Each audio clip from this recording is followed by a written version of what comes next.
Dahil nga po sa usap-usapan ay hindi na pinapadaanan ng mga sakyan na humigit sa 3 tons. Yung San Juanico Bridge, nakita nyo yung daan, no? Grabe, oh. Oh.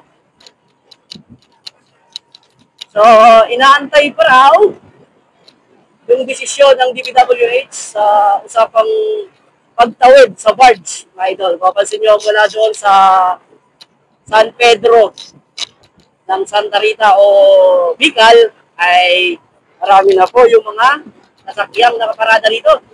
Ayun o, tingnan nyo naman, halos yung mga heavy equipment o heavy vehicle yung mga nakaparada dito. So, iikutin natin yan. Right? Ayan o, marami punong-puno no. So, marami mga na-stranded na pasahero yung nandito sa ngayon. So, bago makatawid, tinitimbang. Alright.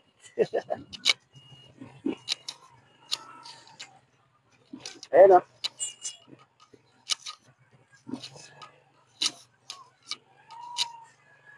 Ayan o.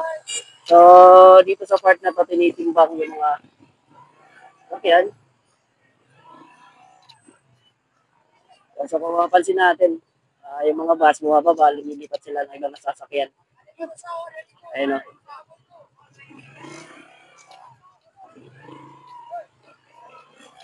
So, busy yung mga tao dito.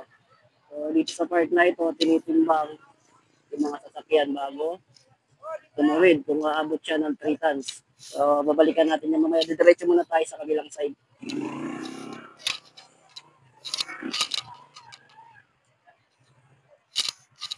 Sir, ano ito? Libre sakay? Libre tabok? Libre sakay.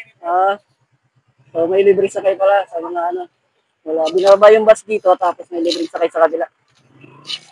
Yun na.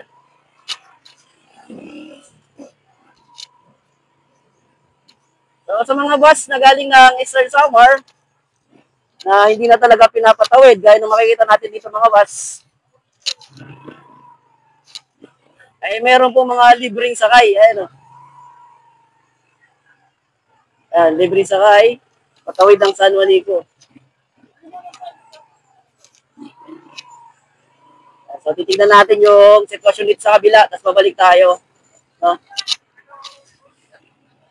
So, dito, Summerside area dito. Babalik tayo doon mamaya sa kabila. So, para makita kung gaano kahaba yung mga bus, yung mga nakaparada, yung mga na-stranded na sasakyan. At titignan naman natin yung sitwasyon dito sa kabilang side.